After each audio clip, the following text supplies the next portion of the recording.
Please like, subscribe, comment, and share, and I'll do this. Mr. Hammer has a talent discovered at a very early age.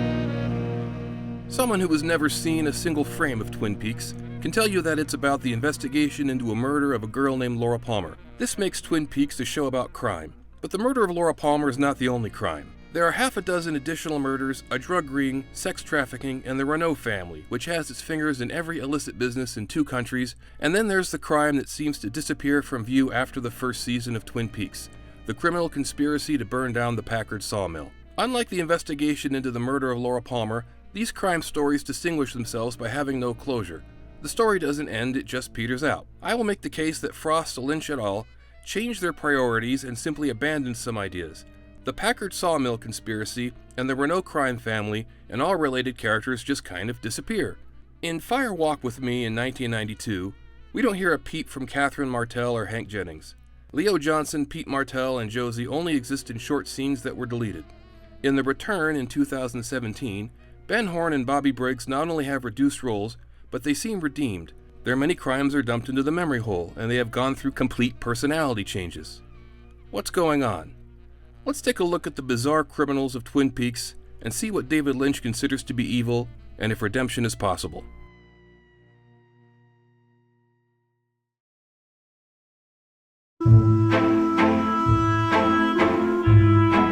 Yeah, let's make sure that there is something to analyze here. Maybe there is nothing to interpret.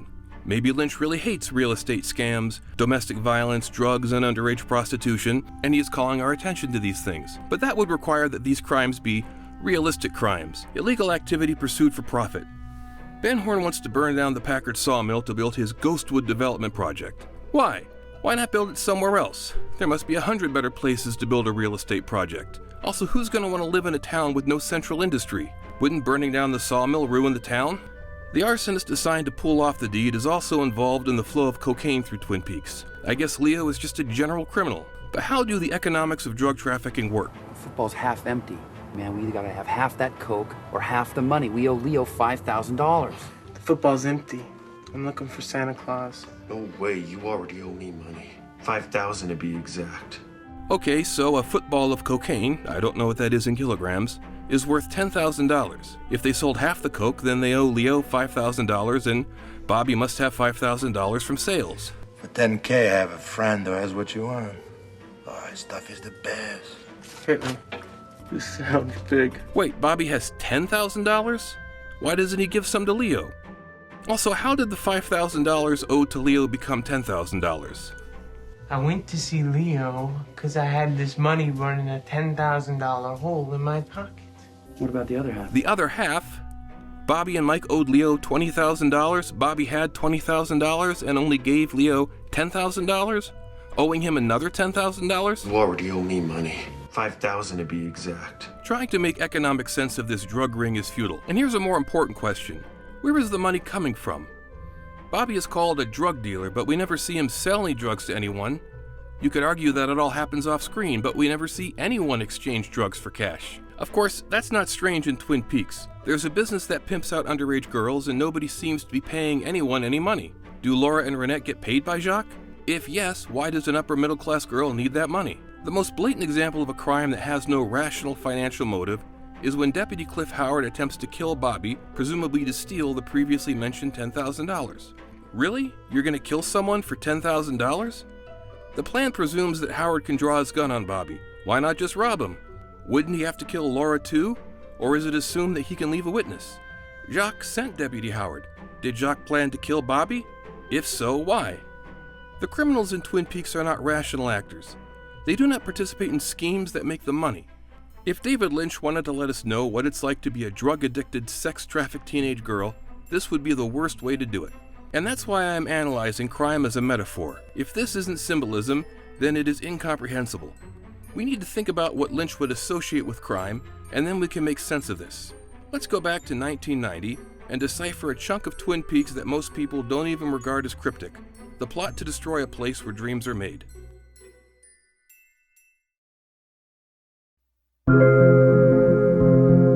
If you've been watching my videos on Twin Peaks and also watching the videos from Twin Perfect, then a lot of this will be review.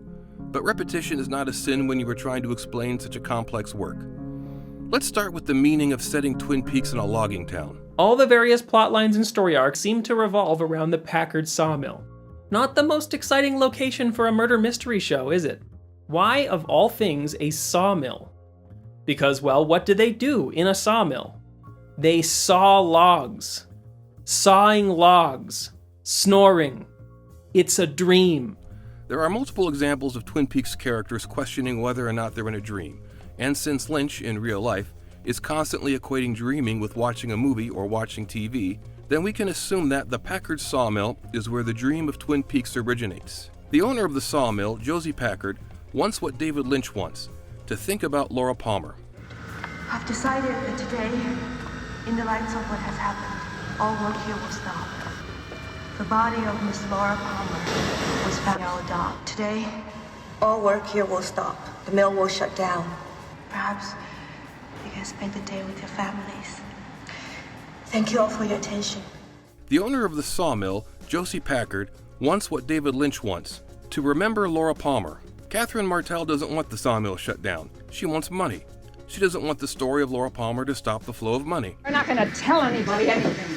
You ought to know what your sentimental goodwill shenanigans cost us yesterday. Shutting down the mill cost us $87,000 change. I would bet money that Lynch had to fight over something that ended up costing $87,000. That is speculation. What's clear is that Josie and Catherine's fight sounds a lot like a creative person fighting with the bean counters. The director has to fight for artistic freedom. I'm the owner of the sawmill.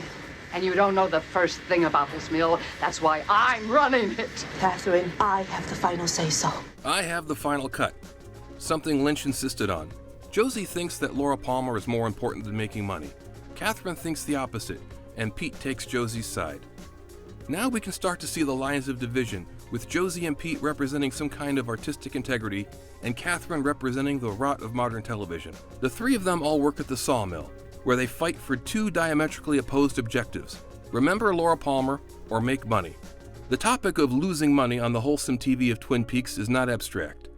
Catherine explicitly states that the sawmill will go bankrupt if Josie continues to be artistic rather than opportunistic. A few more local tragedies, and Josie might just run the old mill into the ground all by herself. The genuine tragedy of Laura Palmer might make for artistic television, but it won't make money. So, plan A is to let the sawmill go out of business. Let Frost and Lynch's crazy show die from low ratings. However, the pilot for Twin Peaks had record ratings. The show was a hit. Waiting for the sawmill to go bankrupt is no longer a viable option. The rate we're going, it's going to be years before the mill's bankrupt. I don't want to wait any longer. This leads Catherine and her precarious ally, Ben Horn, to try and fast forward the plan. Maybe it's time to start a little fire. I'm talking about the Packard sawmill. Let dry timber lie around. Stray spark one night. And thus is born the criminal conspiracy that, after the murder of Laura Palmer, is the second most important crime in season 1 of Twin Peaks. Ben Horn presents his business plan to replace the snoring sawmill with a soulless housing development. This reflects Lynch's attitude towards TV at the time. He thought TV was the future of visual art, but it was being sabotaged by advertising and executives. Ben Horn wants to destroy the sawmill in order to build something called Ghostwood Estates. Ben Horn and Catherine Martell are the key conspirators and also lovers, both of them committing adultery. Adultery is a staple of nighttime soaps, so of course everyone in Twin Peaks is sneaking around on their partners. But again, there's more to it. Catherine, the money-grubbing villain inside the artistic community, and Ben, the money-grubbing villain outside the artistic community, are literally and figuratively in bed with each other. In previous videos, I had made the case that Ben Horn represents the studio head. Ben Horn is a con man, a solicitor of underage prostitutes, an adulterer, an accessory after the fact to at least one murder, an accessory to drug trafficking, and conspirator in arson and insurance fraud. He is a cigar-chomping cartoon villain, exactly how Frost and Lynch see the studio heads to which they have to answer. So if Ben and Catherine represent the larger movement of money over art, then what about Leo Johnson? He's the wife-beating, murdering, drug-dealing, statutory rapist arsonist. In fact, he's so evil that I think we can go ahead and consider him to be an evil criminal and nothing else. Leo is an overly simplistic TV criminal. Now let's consider where the cash for Ghostwood is coming from. Ben Horn cannot fund the project with his own money, presumably, so he needs partners. First he tries to deal in a group of Norwegians, and then a group of Icelanders. Why Norwegians? Is there some significance to the country that's related to television metaphors? I don't know, but with the Norwegians out of the deal, Ben and Brother Jerry bring in investors from Iceland, and we do know what Iceland represents. Brother Ben, I bring you greetings from the fertile, treeless tundra of Iceland. The treeless tundra. Now, just for the record, Iceland has trees, but in the Twin Peaks universe, Iceland has no trees. Now, let me get this straight. Your entire country is above the timberline? To be above the timberline means to have no trees. The second time it's declared that Iceland has no trees, something that is continually reinforced. I came through your country. Beautiful, beautiful. Not many trees. At this point in our extended analysis of Twin Peaks, we've been assuming that trees represent the physical infrastructure of television. Then the Icelanders represent people who don't have television. And who doesn't have television? Well, most people in the world, the real world, have television. But our Icelanders are people who don't understand television. Ben is trying to sell a mediocre TV show to people who don't know any better.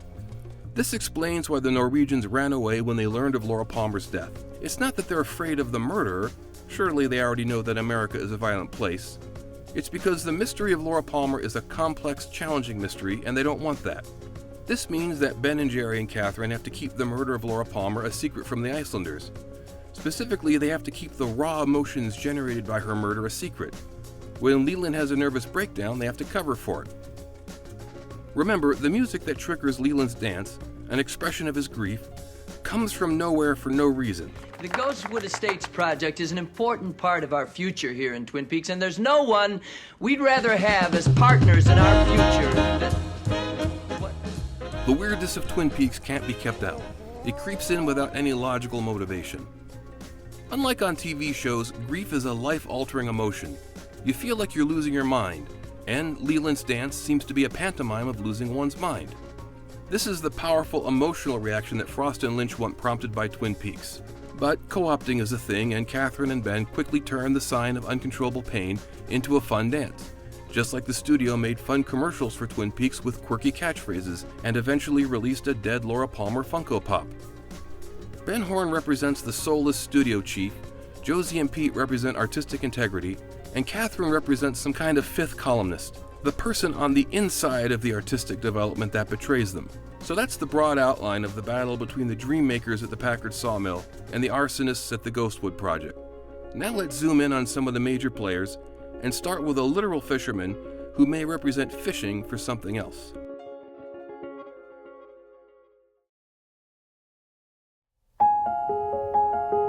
At first blush, it doesn't seem like Pete is a major character. He's killed off in the final episode of the original series. But let's take a look at Lynch's use of the actor Jack Nance.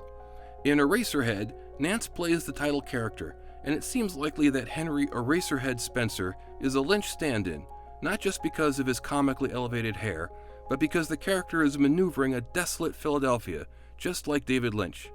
Here's Thomas Caldwell from Senses of Cinema. At the center of this mechanical world is Henry, played by Jack Nance, one of Lynch's many alter egos, who is a mixture of innocence and dark desires. In Lost Highway, Pete Dayton turns off Fred Madison's cacophonous jazz, which represents the surreal and sometimes alienating work of David Lynch. Guess who complains? A fellow mechanic played by Jack Nance. What'd you change it for? I like that. I like that. It kind of looks like Pete moved to LA to be a mechanic. The point is that Jack Nance is a Lynch insert in this scene. But back to Twin Peaks. Lynch frequently equates fish with ideas and fishing with seeking out ideas. His biography is titled Catching the Big Fish. Ideas are like fish. If you want to catch little fish, you could stay in the shallow water. But if you want to catch the big fish, you got to go deeper. The beautiful thing is that when you catch one fish that you love, that fish will draw in other fish and they'll hook onto it. Then you're on your way. So does that mean that fisherman Pete represents Lynch in some way? Pete goes fishing and discovers the body of Laura Palmer, possibly representing David Lynch coming up with the idea for Twin Peaks.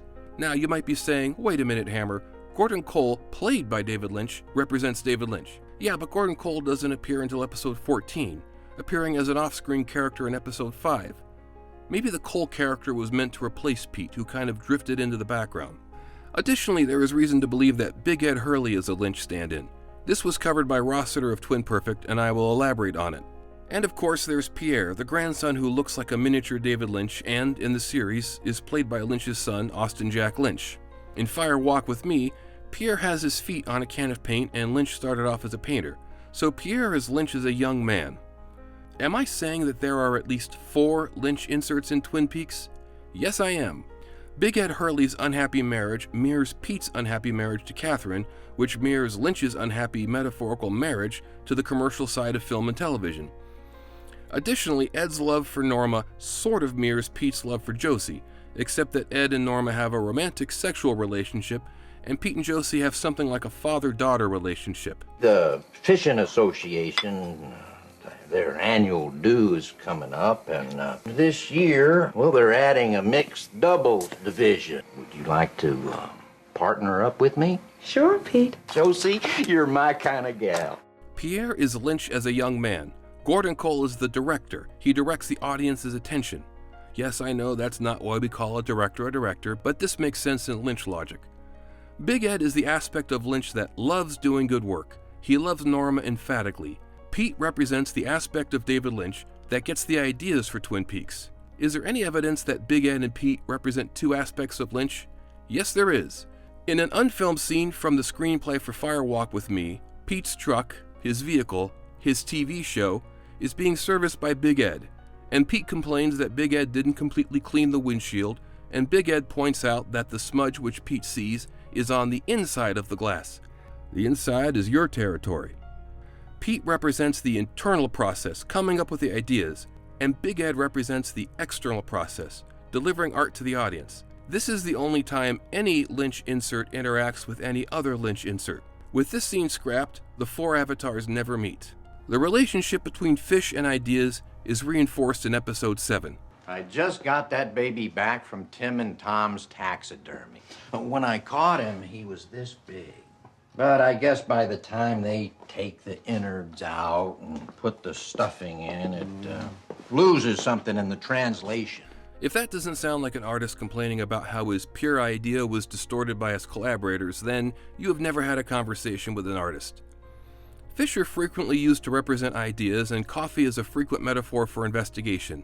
Thus, this scene. Fellas, don't drink that coffee. There was a fish in the percolator. Twin Peaks is filled with a lot of metaphors, and many of them are incompatible.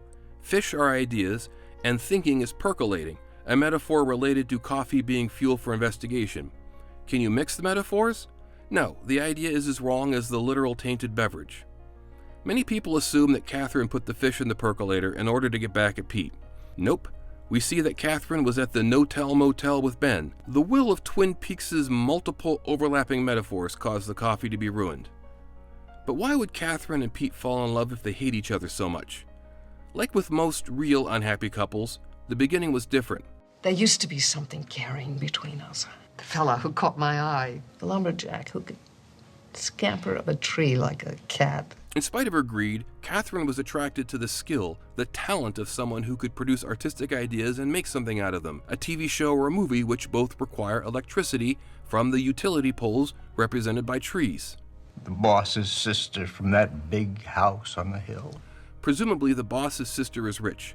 Pete was attracted to the idea of a partner who could get him the funding he needs to turn his fish ideas into complete work broadcast from the trees which he can reach. Does this mean that Pete is an opportunist? Certainly not. He does have the option to abandon Catherine when the plot to burn down the mill succeeds and Catherine is sure to die. You think she's still inside? I guess I'm gonna have to find out. She's still my wife. That's right, Pete risks his life for Catherine. Now, a quick caveat. This episode, episode 8, was written and directed by Mark Frost, and David Lynch was less involved than usual with Twin Peaks as he was finishing his feature film Wild at Heart.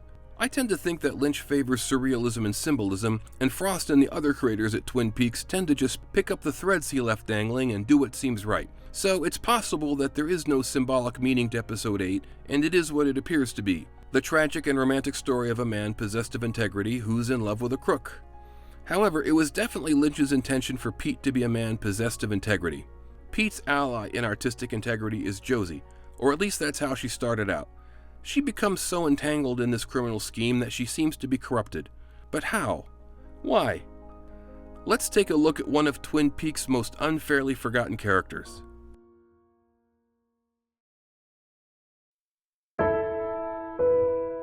Josie was clearly meant to be a very important figure in Twin Peaks.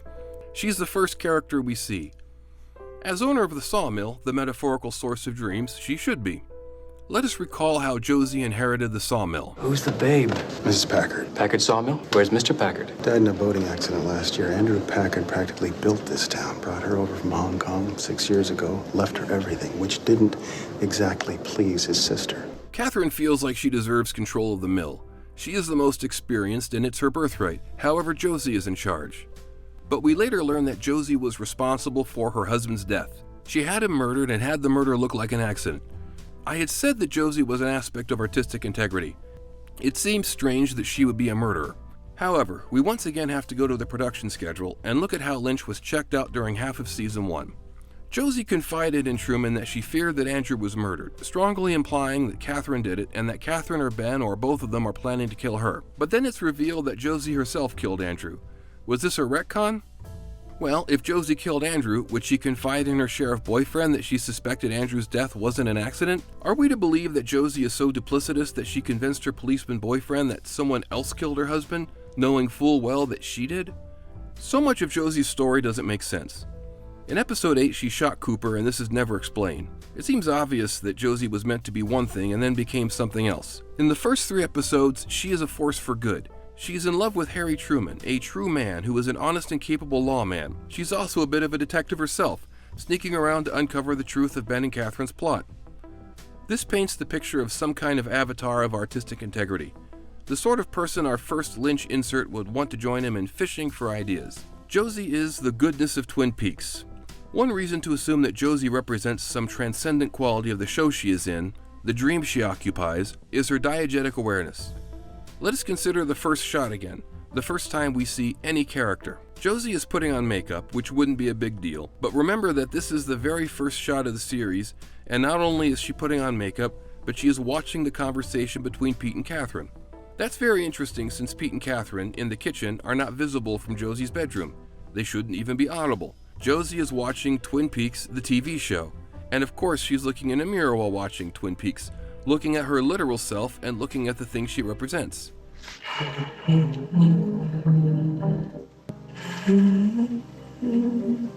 The makeup is our big clue. Actors have makeup applied before they start acting, so we are seeing Josie outside of the diegesis, before her character is even supposed to be visible. It's as if the cameras have started broadcasting early and we caught something we're not supposed to see. This is consistent with Lynch's use of makeup as a way to communicate whether or not a character is in the diegesis. When Audrey is sucked out of the diegesis, we know that her character has been wrapped, her story ended, because her makeup has been removed. In Lost Highway, Renee attempts to remove her makeup, but it doesn't come off. This is because she is still in the diegesis, so she washes and washes, but she looks the same. In Inland Empire, the actress Nikki Grace has stopped acting, presumably, since the director yelled cut, and the makeup department attempts to remove her makeup. But Nikki cannot return to reality, so she refuses to let the makeup be removed. This means that Josie has some modicum of diegetic awareness. The way that she opens up secret passages looks like she is opening up the set of the TV show she is in to find a truly hidden world. Andrew built this years ago. Andrew Packard practically built this town. So, Andrew Packard somehow built Twin Peaks. Again, the character of Andrew Packard has obviously changed since inception, eventually leading to the silly instead of surreal revelation that Andrew is alive, and we get to see Dan O'Herlihy ham it up for half a season. But Andrew Packard, the abstraction, built Twin Peaks and had simultaneously brought over Josie, meaning that Josie is Twin Peaks to some degree. Josie was conceived of as the avatar of Lynch's ambitions for Twin Peaks. Does that mean that Josie's ascent into evil was a conscious comment on how good ideas can be corrupted? I honestly don't know. Lynch was deep into post-production on Wild at Heart when the writers decided to A, make Josie the killer of Andrew Packard, and B, make her allied with Ben Horne's criminal scheme. Sometimes authorial intent is just impossible to determine. All we know is that the creators of Twin Peaks collectively decided to have Josie be a tragic character. In fact, the decision to make her the person who shot Cooper probably happened months after they decided to have Cooper be shot, and that decision was made by TV veteran Mark Frost, who wanted cliffhangers for the final episode of the first season. Who shot Cooper? Another mystery? Sure, why not? The first 2 episodes of Season 2, both directed by Lynch, show us a Cooper who has recovered from the gunshots impossibly quickly. Lynch thought that the bullet wounds were an unnecessary complication of a story he had formed in his own mind. Who shot Cooper becomes who cares. It drifted away from Twin Peaks. It got lost. When I came back, I tried to put it back on course, back into that dream logic that I love. The original TV show has several course corrections from Lynch. It is critical to understand this to understand authorial intent. Note that during these Lynchian episodes, Josie is just gone. So where the hell is Josie? Dear Pete, I had to leave the town on an emergency of business to Seattle. There you go. So yeah, the character was just kind of parked while they tried to figure out what to do with her. And what did they do with her?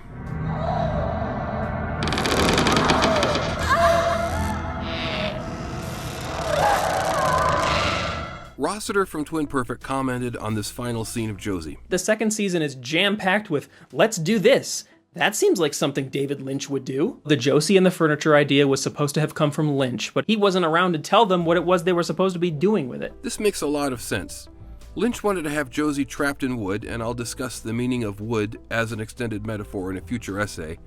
But this looks like a Lynchian idea that got garbled. It loses something in the translation. So that's Josie. If you find this explanation of the character unsatisfactory, well, I think that the execution of the character is unsatisfactory. It was like a game of telephone for the creators of Twin Peaks. Keep in mind, I'm not blaming anyone. I don't do beef videos. Mark Frost and all the other writers and directors on Twin Peaks are excellent, but it's just difficult, maybe impossible, to do Lynchian work collaboratively. There's a very good reason why all 18 hours of The Return were directed by Lynch. In a TV show about crime, turning a character meant to be good into a criminal becomes an accidental metaphor about the corruptibility of everyone and everything. I would have liked to see the Josie character done right, to see the character that Lynch conceived of. But as I had stated multiple times, Lynch turns his failures into successes. Since most of his work is about his work, the failures just become more fish to find.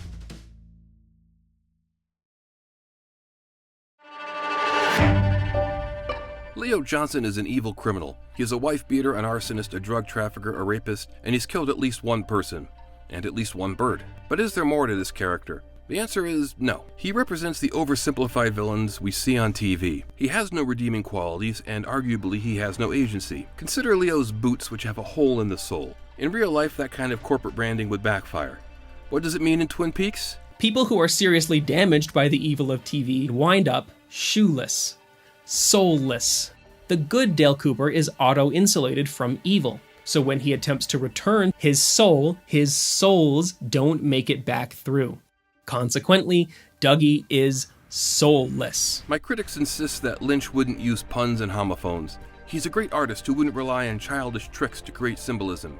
To insist on this is to insist that all the meaningful homophones are just incredible coincidences. In Inland Empire, this character makes a Faustian bargain and retrieves cash from the sole of her shoe. She is selling her soul. There is a hole in Leo's soul. Leo is an incomplete character. The fact that he lives in an incomplete house is our first clue that Leo represents poorly crafted villains. Look at this exchange. I'd like to ask you a couple of questions. So ask. Leo, is that short for Leonard? That's a question? Obviously, Leo is going to give Cooper a hard time, but this poses 2 questions. Does Leo know his full name? Does Leo have a complete name? Yes, I know that one of the books gives his legal name as Leo Abel Johnson, and I'm not going to argue canonicity. I'm just saying that in the 1990s, he was simply Leo Johnson. Then there is this scene that posed a mystery still unsolved decades later. Who is the masked man with Leo? Who's that? Is there someone with you? Never mind. Obviously, Leo is not going to reveal the identity of the masked man, but does he know? Does he know the man was there? Does he care? Leo is a truck driver, and he was often called simply Leo the Truck Driver by fans in 1990. But he's not just a truck driver, he's a truck driver. He is the first example of a Twin Peaks specific archetype that is canonically named in The Return. It's a world of truck drivers. Beulah is telling us, the audience, to look at the truck drivers. So let's look at the truck drivers that succeeded Leo Johnson in The Return. Richard Horne ran over and killed a small child with a stolen truck. He later beats his grandmother and frightens his mentally disabled uncle. Certifiable Chuck, having stolen Billy's truck, is a truck driver. An unnamed trucker harasses Sarah Palmer. In Fire Walk with Me, Laura Palmer is solicited by a truck driver, and the mysterious location called the Pink Room appears to be a specialized brothel for truck drivers. In fact, most of the men soliciting sex in Twin Peaks are literal truck drivers. It seems that a truck driver is someone who is mean, inept, horny, or some combination. But additionally, the act of stealing a truck is coded to be a character stealing the focus from another character. In the original series, second season villain Wyndham Earle steals a truck from Pete, Lynch. Since Wyndham Earle is primarily a creation of the staff who took over the show after David Lynch left, the theft of the truck is the theft of creative control. We could deduce that a truck driver is a violent person, but Beulah's guard is ineffective. A truck driver cannot fight the capable Mr. C. A truck driver is someone who can only win an unfair fight and therefore seeks them out. They attack people weaker than them, but in a fair fight they drop like a rag doll. They are violent cowards.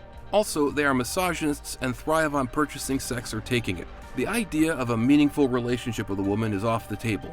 If we consider the violent tendencies of the truck driver to represent the spiritual violence done by bad television, the theft of a truck to represent creative bankruptcy, and the truck itself to represent an unwieldy, inelegant entertainment product, then a truck driver is a creator of, viewer of, or character in a bad TV show. TV shows are vehicles of intention, and today's TV is a world of truck drivers. Bad guys in big black gas guzzlers running kids down, rednecks in crappy family minivans with crappy families causing random gun violence. Note that most of Lynch's truck drivers are losers who lose by their own action. Richard Horne is sacrificed by his father, Mr. C, trying to help him in his evil plan. Chuck gets a fractured skull picking on a small man who is deceptively strong. Beulah's guard is knocked unconscious again, refusing to admit defeat. The Elk Point trucker is murdered by Sarah Palmer. Truck drivers are toxic males in the real world who drive the creation of exploitative television. They represent the audience that Lynch does not wish to cater to, and so Leo is evil because he cannot be complex enough to have any good. In episode 8, Leo is shot and seemingly dies, but while dying he sees Montana, his counterpart in the show within the show, also get shot and die. I think that this is an incredibly deep and moving scene, in spite of the fact that Leo comes back to life in season 2. Leo spends his last breaths of life understanding. Possibly for the first time in his life, he understands who he is and what he is. I have made the case that Lynch's work is filled with fictional characters coming to understand that they are fictional characters and having the ultimate existential crisis. Perhaps this is the punishment that an evildoer earns.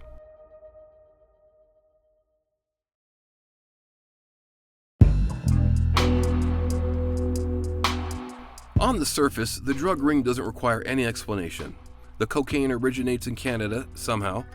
Jean Renault gives the cocaine to Bernie Renault, who walks it across the border to Leo and Jacques, who give it to Bobby and Mike, who sell it at high school and send the money back up the chain. Except no. As I have said, there are no end users and therefore no money coming in. In fact, we only see Bobby give drugs to Laura, who would be his only customer, except Laura doesn't pay him. The sole purpose of the drug trafficking is to get drugs to Laura Palmer. Bobby serves no purpose except to bring her cocaine. You don't want me. You want the blow, don't you? Oh, it's okay. Laura is only in the relationship for the cocaine, and Bobby accepts that. Earlier, Bobby is mad at Laura for standing him up and threatens to cut off her supply. Hey! Where were you for the last hour? I've been looking all over for you. You'll be calling soon, and maybe I won't be around. Come on, Bobby. Come on. Just a little while. Laura is asking for just a little smile. She easily coaxes him into changing his attitude. Love you, babe. And that's all it takes. Laura has all the power in the relationship. It is unambiguous that Laura was responsible for the flow of drugs. She made me sell drugs so she could have. But again, the selling of drugs is non-existent. Laura made Bobby get her drugs. I guess Laura just had the power to control Bobby like that. This mirrors how the plot to burn down the sawmill doesn't conform to the rules of a real criminal conspiracy because it is a metaphor for something larger. But again, what?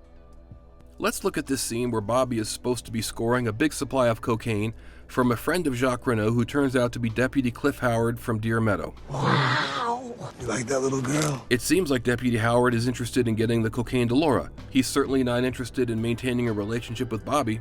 Again, on the literal level, this makes sense.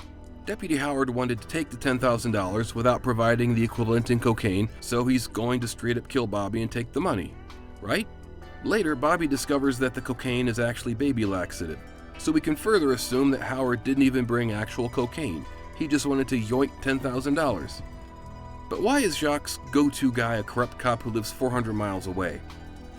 Let's take a closer look at the nature of this drug deal, starting with the location, which would seem to be a random part of the woods. When Jacques sets up the exchange, he sends Bobby to... Today is midnight. At the sound of sawing wood. That's it. That's sufficient to Bobby. No address, no latitude and longitude, just somewhere near the sawmill, which is sawing wood at midnight? Is there such thing as a 24-hour sawmill? Jacques specifically sends Bobby to a place of dreaming. Then Jacques is thoughtful. He knows what he's done, even if we do not. Jacques repeats his vague location when the confrontation happens. Midnight. Near the sound of sawing wood. That's not my editing. The film has the line from Jacques just there, audible and coming from nowhere. But look at the smoke. It's moving into the chimneys. The footage is being played in reverse. Again, this is not me altering the video. This is how it appears in the movie. It's been established at this point that things move in reverse when the characters have left the diegesis. However, it has also been established that you see the red curtains or a creepy meeting room when you leave the diegesis. Where is this? What does it mean that we have left the diegesis? It means that Deputy Howard didn't have to drive 400 miles from Deer Meadow. The backstage area is accessible from any location. Or to put it another way, Deputy Howard will be wherever the story takes him, without regard for physical reality. If that sounds crazy, remember that in this same movie, Philip Jeffries walks from Argentina to Philadelphia. Deputy Howard isn't bringing Bobby drugs from Canada or from a different part of Washington state. Deputy Howard is bringing Bobby drugs from outside the diegesis. Now this scene makes more sense. Laxative! Shit! Again, this seems to require no explanation. Baby laxative looks like cocaine, so Deputy Howard pulled a fast one. However, the reason I know that baby laxative looks like cocaine is that professional film shoots use baby laxative as a stand-in for cocaine. Look at this famous scene from Brian De Palma's Scarface. That's baby laxative being snorted by Al Pacino. He actually snorted so much that he hurt himself. I assume that he's the first and last person to overdose on baby laxative. Those of you who are familiar with the metacosmology of Lynch have probably figured it out. Deputy Howard fully intended to provide Laura Palmer with cocaine. It was baby laxative outside the diegesis, but it would have been cocaine in the diegesis. In other words, the real crew for the real film Twin Peaks Fire Walk with Me packed baby laxative in a bag to be prop cocaine, and outside the diegesis, the pretend play that it's real cocaine isn't happening, so it's baby laxative. Inside the diegesis, the actors pretend that it's cocaine, so to the characters, it is cocaine. If Laura took the drugs, it would become real cocaine when she takes it into the diegesis. However, Deputy Howard didn't plan on Bobby being alive to ruin the magic, but he did fully intend to provide Laura with what would be real cocaine. And why would Deputy Howard want Laura to have cocaine? Well, he's definitely evil, but what kind of evil?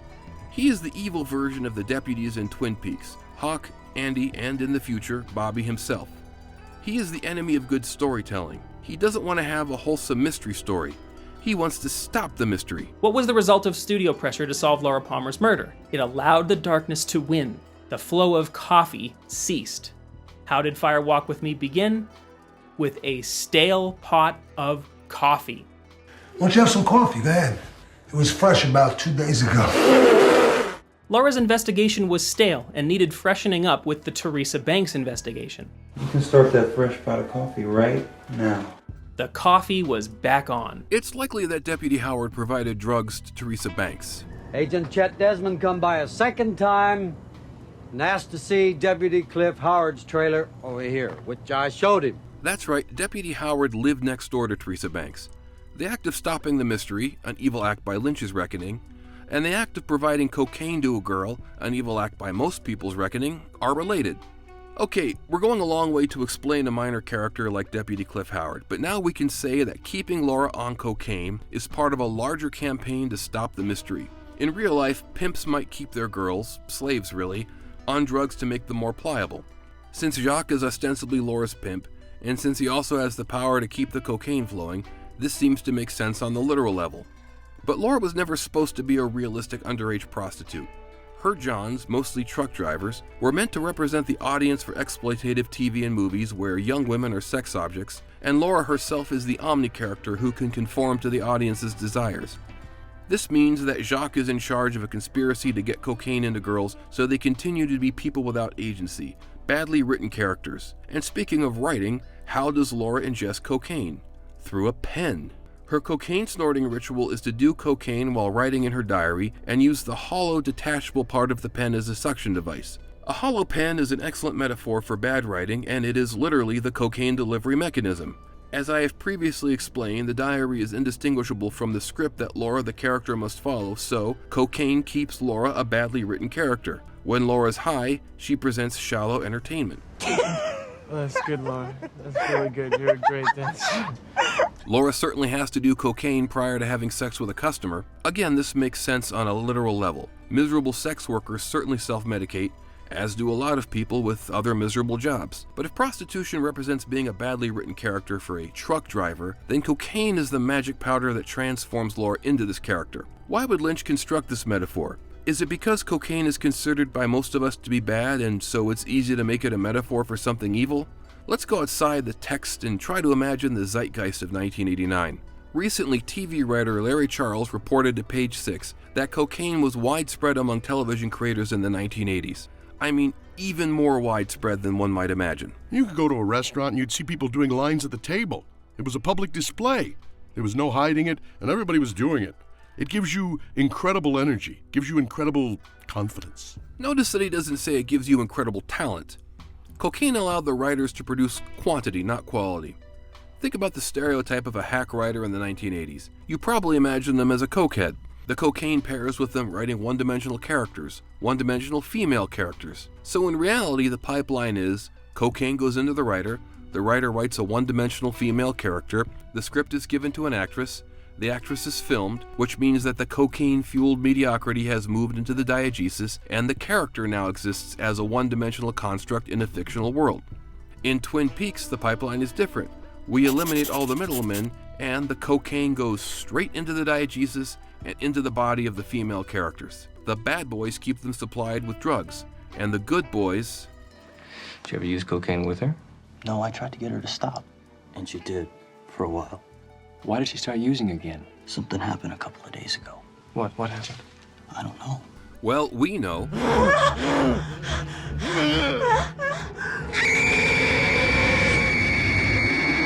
When Bob has control of Laura, not only is she sexually available, but she also returns to drug use. Bob represents exploitative TV violence, the kind created by an off-screen hack, cokehead writer, and when Bob controls Laura, she desires cocaine. Remember when James says that he tried to get Laura to quit cocaine? We see this happen in Fire Walk with Me. You're on something again, huh? James. Leland Palmer gives a disapproving look to James. Is it because he doesn't want his daughter to date a leather-clad biker like the uptight father in so many movies from the 1950s that Lynch favors referencing? Well, that doesn't work. He's fine with her dating bad boy Bobby Briggs. No, we are seeing a reversal of paternal disapproval. Leland, who we know at this point to be Bob, disapproves of James trying to save Laura, to make her a character possessed of depth. Now, as a chain smoker, someone addicted to nicotine, you might say it's hypocritical of Lynch to be anti-drug, but in order to make my case that this was the metaphor he intended, I need to point out that yes, Lynch was anti-drug. Drugs are a kind of fake way to expand consciousness. We all want expanded consciousness and bliss, and a lot of people look for it in drugs. But drugs injure the nervous system, so they just make it harder to get those experiences on your own.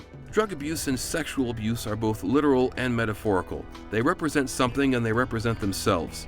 Lynch is saying that it's a tragedy when a teenager is addicted to drugs, and this tragedy cannot be averted until the depiction of teenagers becomes more real with greater depth. In other words, fictional teenagers and real adults need to kick the habit.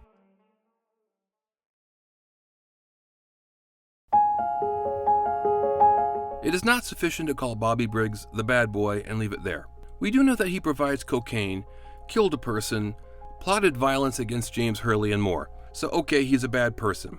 Except that he loves Shelley and sincerely wanted to protect her from Leo. He's a complicated person. Eventually. Let's start at the beginning. In the pilot episode, Bobby is a specific type of one-dimensional character, the red herring. All the evidence points to him initially. The first thing Sarah does when she finds out Laura is missing is to assume that she's with Bobby. Both we, the audience, and the fictional police consider Bobby the prime suspect. But do we believe that Bobby is the killer? Of course not. Is it because he seems surprised to learn that Laura's dead? Is it because he's more of a goofball than a hardened criminal? No, it's not that. It's the fact that it's too early for the killer to be revealed. Even in a weirdo show like Twin Peaks, some of the murder mystery cliches are obeyed and it's never the first guy. The story would be over too soon. Cooper, our audience avatar, even tells us directly that Bobby didn't do it. So we're done with Bobby, right? No, there is a place for Bobby in this story about stories. Bobby is obsessed with the fact that James was seeing Laura. He starts to plot James's murder. How did he know? Because Cooper showed him the videotape of the picnic, and Bobby pieced together that James would have had to be the cameraman. The videotape of Laura is content. She's on television. Bobby is watching television. Laura continues to exist as entertainment on media. James didn't just hang out with Laura. James used the character of Laura Palmer for wholesome entertainment. This is something that Bobby could never do. He could never truly appreciate Laura the way a creator with integrity could. He could never create something with her as a character. It's not merely romantic jealousy, it's a kind of existential jealousy. He is jealous of what James is and terrified to understand what he, himself, is not. Bobby could never be in a satisfying relationship with Laura. This is the difference between the bad boy and the good boy. It's an extended metaphor for the people who can create the good stories because they love the characters, and those who cannot create anything because they cannot love the characters. You didn't love her anyway. The converse is true. When Bobby becomes a good person, it coincides with Bobby becoming a good storyteller. Let's look at the good Bobby from The Return, an honest cop and cunning investigator. What makes him like that? His appreciation for stories.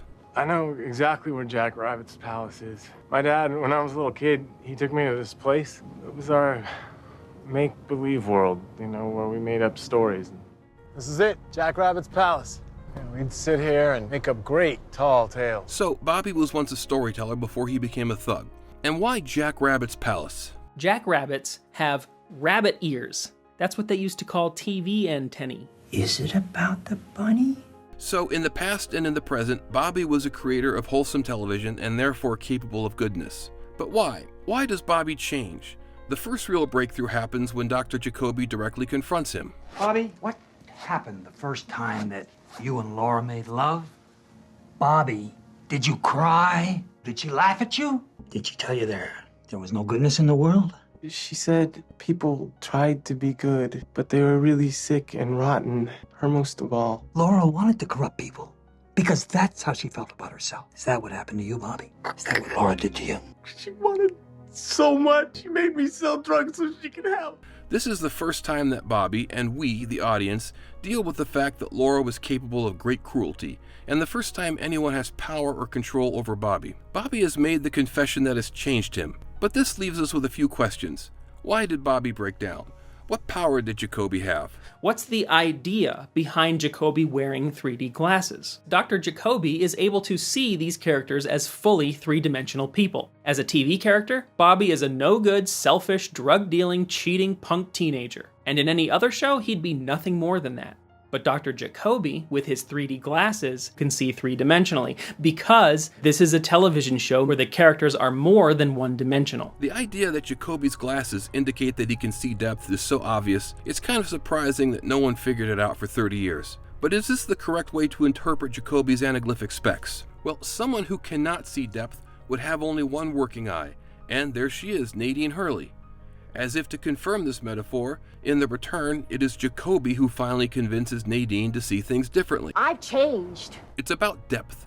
Dr. Jacoby can see the depth of Bobby. It's that simple. Bobby Briggs becomes capable of good because it's the only way to make him a three-dimensional character. I've been making the case that the over-the-top evildoers in Twin Peaks represent something more mundane in the real world that Lynch considers evil. Corrupt businessmen, violent criminals, demons, they all represent some aspect of what Lynch considers to be bad television, lack of artistic integrity, Content that destroys minds, just like dozens of Lynch characters die from an implausible action literally destroying their minds. Bobby starts off as a victim of these forces. He is one-dimensional, a means for cocaine to get to Laura and nothing else. He is a being free of agency who serves evil and is so dispensable that another character attempts to murder him just because it's easier to eliminate him from the narrative than to allow the narrative to have any complexity. So Jacoby sees the depth in Bobby, but is that what causes him to change? No. Bobby's breakthrough comes in episode 9 when his father awakens the good in him. Before we look at that scene, we need to consider the nature of Major Briggs. David Lynch has a character that represents him, and we have a character that represents us. Does this mean that Mark Frost has a character that represents him? If anyone, I put my money on Major Briggs. In season 2 of the original series, let's just assume that Major Briggs somehow represents the creative forces that make the characters do what they do. Now we can understand this scene. Son, would you care to join me? The Major tells Bobby about a dream he had in which he is in a gigantic, luxurious mansion, and he felt good because he was in a gigantic, luxurious mansion, and he had optimism about Bobby's future. It seems like he had a precognitive dream about the good and decent person that Bobby becomes in The Return. Bobby has an intense, positive, emotional response to this speech. But why? If you're a broken and damaged teenager, a criminal, why is an esoteric dream your dad had about a mansion going to change you? Sorry, not a dream. A vision I had in my sleep last night. As distinguished from a dream, which was a vision, the mind revealing itself to itself. Now the Major, speaking as a creator, is commenting openly on Bobby being one of his creations. The vision is his creative vision for Bobby. In my vision, I was on the veranda of a vast estate, a palazzo of some fantastic proportion. There seemed to emanate from it a light from within. Light came from within. He's talking about a television.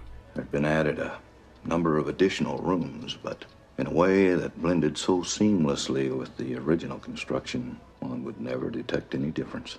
That sounds a lot like how the other creators on Twin Peaks altered the show, bending it away from what Lynch had intended. To Frost and to the audience, the changes are seamless.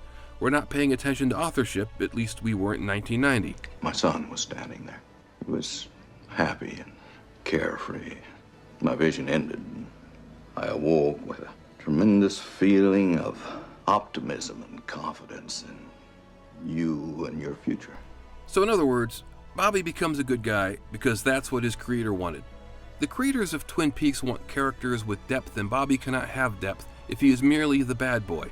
In The Return, this vision is referenced. Bobby, when your father told me this, you were a very long way from where you are today. Somehow he knew that it would all turn out well. He saw this life for you. Your father never lost faith in you. This is the only time in The Return that Bobby's troubled past is referenced. I guess everyone just forgot about Bobby's multiple, felonies. So hey, the Twin Peaks Sheriff Department believes in second chances. As I said, Major Briggs is dead in The Return, but he exists as a Wizard of Oz-style floating head in the fireman's home, which seems to match the Major's vision of the magical and good palazzo. So the transformation of Bobby from bad boy to good boy isn't just another redemption arc. It's not a lesson in how bad people can have good in them if you just look hard enough.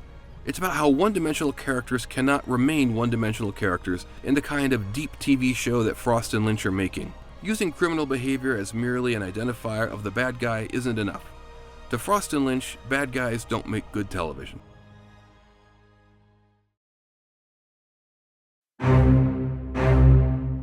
Most of the crimes in Twin Peaks involve the Canadian Renault family. Jean Renault seems to be the leader, with brother Jacques Renault being a main player, and brother Bernie Renault being, disposable. This is Bernie. The Renault family seems to control drugs, prostitution, and gambling. The later two centered at their Canadian club One-Eyed Jacks, which is not only frequented by the Horn brothers, but seems to be owned by Ben Horn. It is implied that prostitution and gambling are legal in Canada, so crossing the border is a legal requirement. That's not accurate, but if the story is not placing the den of iniquity in Canada for the sake of realism, then why is it there? Is it because the US-Canadian border is a metaphorical border? Of course the answer is yes, and things get really complicated because I do not think that the symbolism is consistent. Remember the location of Twin Peaks. It's 5 miles south of the Canadian border. I'm going to make the argument that originally the border represented the border between the diegesis and backstage. In episode 3, we first see the Red Room, which is unambiguously the backstage area, and we also first see One-Eyed Jacks, which has red drapes everywhere.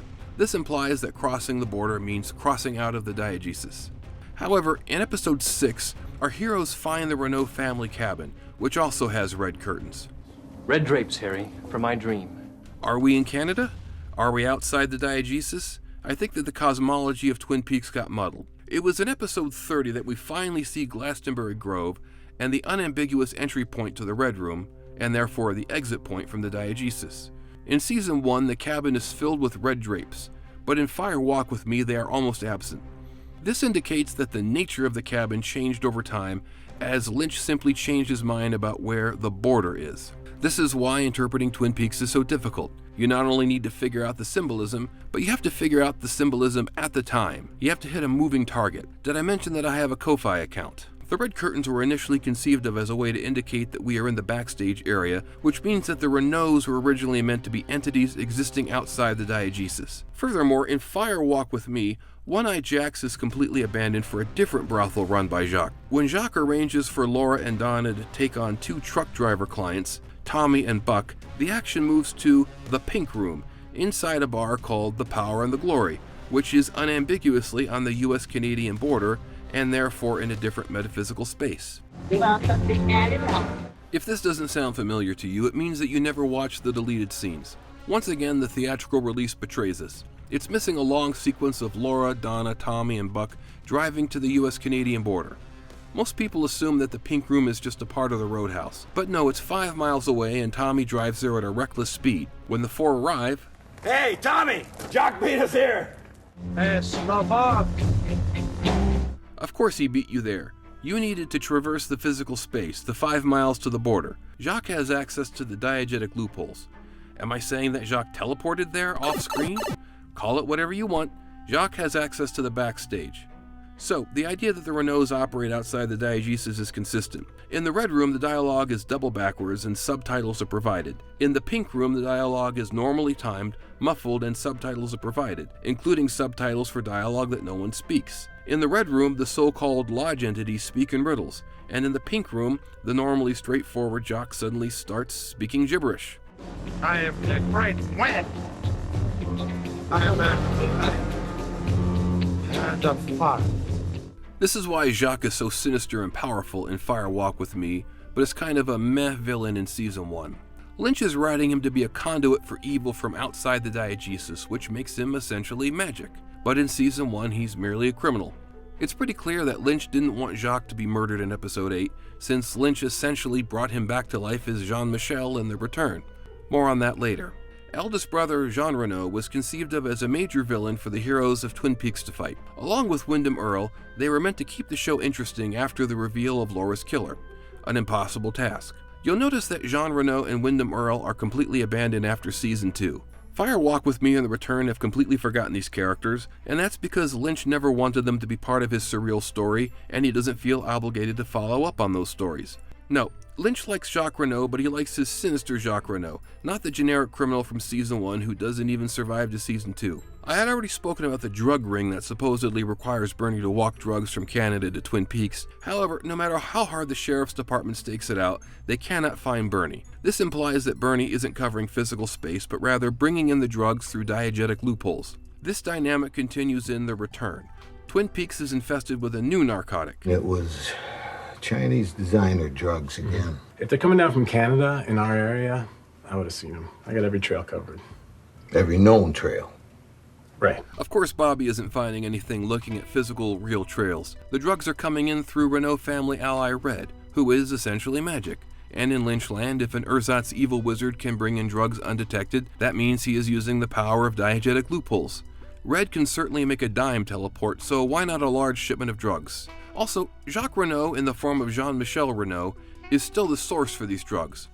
And as final proof that the Renault family malfeasance requires diegetic loopholes, Jacques Renault has cheated death. Some people say that Jean-Michel is Jacques' twin brother, but Jean says in no uncertain terms that he only had 2 brothers. My 2 brothers died. My brother Bernardo shot and left to die in the woods. A grieving father smothered my remaining brother with the pillow.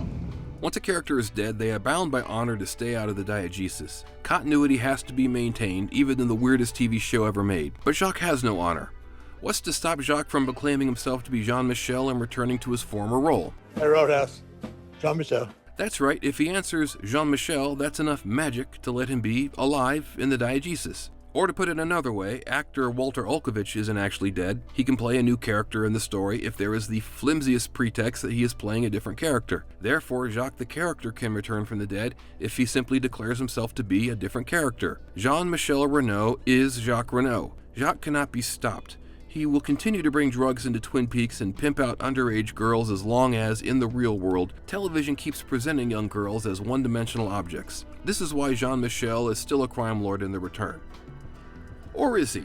I mean, on the literal level, yes, he's a despicable criminal. He is pimping out girls, not women, girls. A couple of 15-year-old straight-A students. But we need to take a closer look at this scene. It appears that a customer, a John, is complaining about the ages of two girls sent by Jean-Michel. What? Fuck. How old? They had IDs. They both had good IDs. It seems that the customer is complaining that the girls were underage. This makes no sense. Prostitution is illegal, period. Collecting IDs would be pointless. You don't collect legal documents in order to commit a crime. But hold on a second. Roadhouse has been owned by the Renault family for 57 years. We're not going to lose it now because of a couple of 15-year-old straight-A students. No.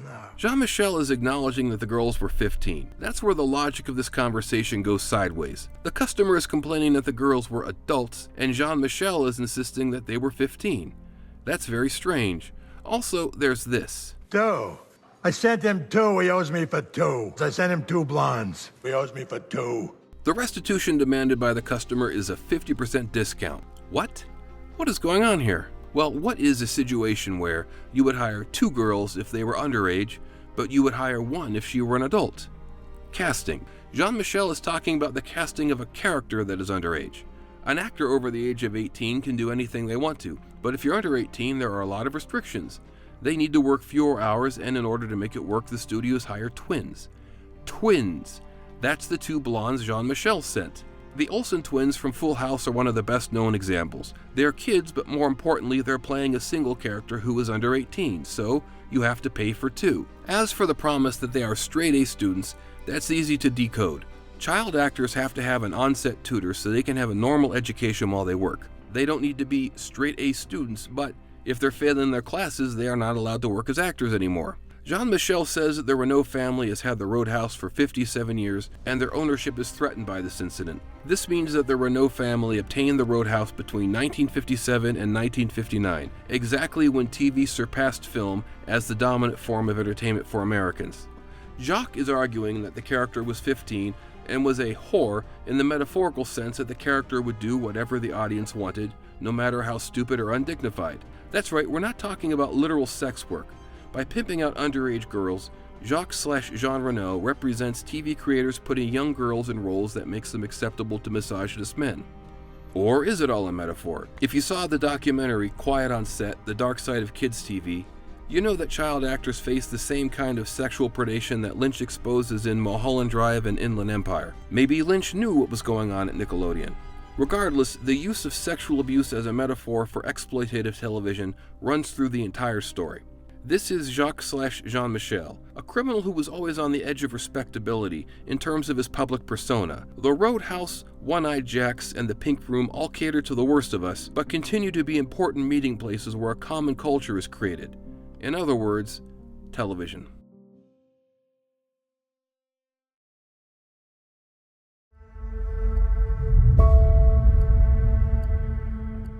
Once the Packard sawmill burns down, the story of that crime just kind of disappears.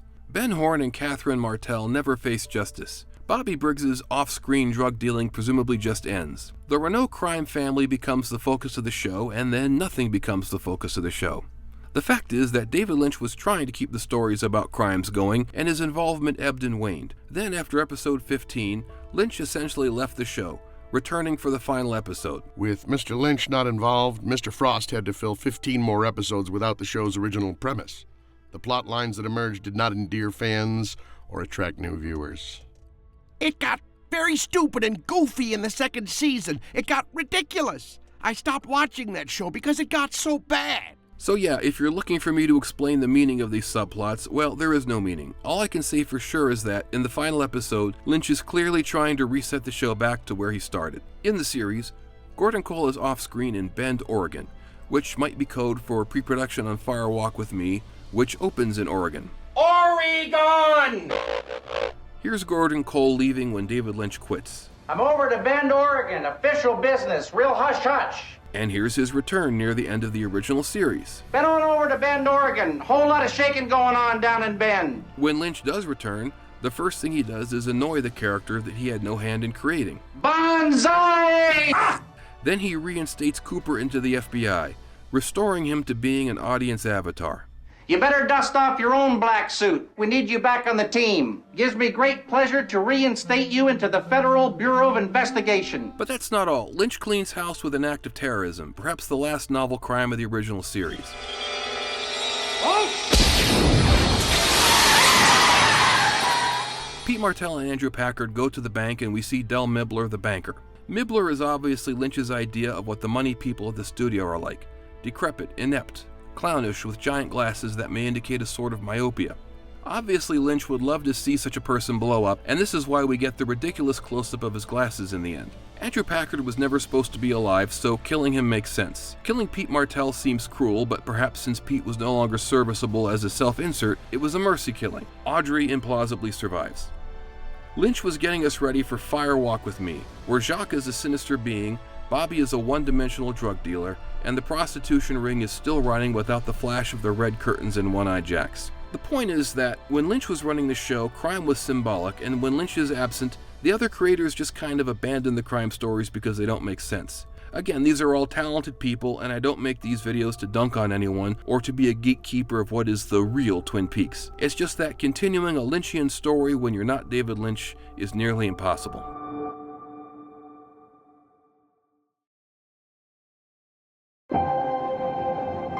People always talk about Twin Peaks as Lynch ripping the lid off of the illusion of small-town America. Look, under the facade of wholesomeness is evil.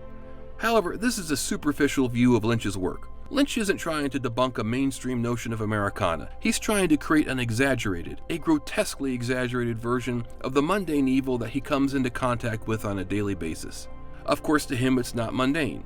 To go against his personal concept of artistic integrity is the equivalent of arson, murder, and the worst crimes imaginable. It's not that Lynch has no sense of proportion, it's that his aesthetic choice is to blow everything out of proportion. My critics will say that it is ridiculous to interpret Lynch's work, the work of the genius David Lynch, as merely Lynch's petty grievances coded as something else. I say that Lynch is a genius not because he talks about big things, but because he makes the things important to him important to us. He shows us his point of view. Even people who can't stand Lynch's work acknowledge that he has a unique perspective. And work that has no point of view, TV shows that don't reflect a unique vision, to Lynch, making this work is a crime.